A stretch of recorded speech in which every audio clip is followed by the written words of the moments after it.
დამიჯერეთ ხალხო, მე უბრალოდ იმიტომ კი არა რომ ძალიან კეთილი ვარ, თუ გაქვთ ცუდი პერიოდი ცხოვრებაში, სულ იქნება კარგი პერიოდი. აი, სხვანაირად შეუძლებელი ხდებით, იმიტომ კი არა რომ მეგეუბნები, უბრალოდ ცხოვრების წესი ეგეთია, ცხოვრების წესი. რა თქმა უნდა, ჭვალებში, იმიტომ რომ ცხოვრებას წესი არ აქვს. ბნელი დღეების შემდეგ აუცილებლად განათდება.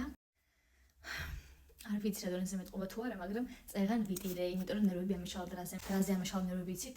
მოკლედ ერთი სპორტია, არ მინდა დავასახელო სახელი, მაგის კონცერტზე ვიყავი და აი გოგოები გამოსული ცეკვავენ ისა ეს ანუ და მეთქი ცეკვავენ რა თავის იმას ასრულებენ ხომ ეხდით ილეთებს ასე ვთქვათ და მეთქი რამდენი პოტენციალი მაქვს რამდენ რაღაცაში და არაფერში არ მივაწექი ბოლომდე.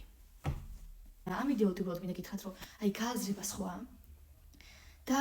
გააზრება სხვა და მაინც მიღება მაგ ფაქტის სხვა რას გულისხმობ. მე საკმაოდ ვიცი მართლა ჩემი ყველანაირი ტრავმა გაანალიზებული მაქვს, მაგრამ არის მაინც მომენტები როცა მაინც მოდის მაგალითად ჩემი ესეთი ემოციები. აი ხო ვიცი, აი ვიდეოც კი მინდა ჩავწერო იმაზე თუ რატო არის პერფექციონისტობა ცუდი, ანუ ფანატიკური პერფექციონისტობა, იმიტომ რომ აი რაღაც რო გამოგივიდა, არ უნდა დაანებო ყველაფერს თავი და არ უნდა მიაგდო, მაგრამ რაც არ უნდა დამუშავებული იყო და გააზრებული ქონდა შენი ყველაფერი, შენი ყველანაირი ტარაკნები ტვინში. მაინც არის მომენტები, რომ აი გული გვწყდება რაღაცაზე, რომ აი არ გამომივიდარ და ასე და ასე. დამიჯერეთ ხალხო, მე უბრალოდ იმიტომ კი არა რომ ძალიან კეთილი ვარ, თუ გაქვთ ცუდი პერიოდი ცხოვრებაში, სულ იქნება კარგი პერიოდი. აი, სხვანაირად შეუძლებელი ხდებით, იმიტომ კი არა რომ მეგეუბნები, უბრალოდ ცხოვრების წესი ეგეთია, ცხოვრების წესი. რა თქმა უნდა, ჭვალებში, იმიტომ რომ ცხოვრებას წესი არ აქვს. სულ განათებს. ბნელი დღეების შემდეგ აუცილებლად განათდება, კარგი დღეებიც გექნება. ფანატიკური პერფექციონიზმზე რო გადავიღებ ვიდეოს, ვისაც გაინტერესებთ, აი ამ კვირაში შევეცდები გადავიღო მაგაზე ვიდეო რა.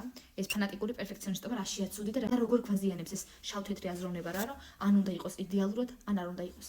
ბევრ თემაში მართლა გვაზიანებს და აი ამაზე რო ვილაპარაკებ იმედია, აი რო გაიგებთ, მოისმენთ, მიხვდებით რომ აი ხანდახან რაღაც თუ შეგეშალა, ან უნდა შეგშლოდა, ან უნდა მომხდარიყო ეგრე. იმიტომაც თუ თქვენც ხანდახან ნანობთ, ხანდახან იტანჯებით სხვის გამო, რომ აი მიჯაჭული ხარ ადამიანზე, ან იტანჯებით იმიტომ რომ აზრებით რომ რაღაც გინდოდა, მაგრამ ვერ გამოგივიდა და ცუდი დღეები გაქვს. იმის თქმა მინდა რომ ეს არის ნორმალური, იმიტომ რომ შენ ხარ ადამიანი. როგორც მე, როგორც ყველა.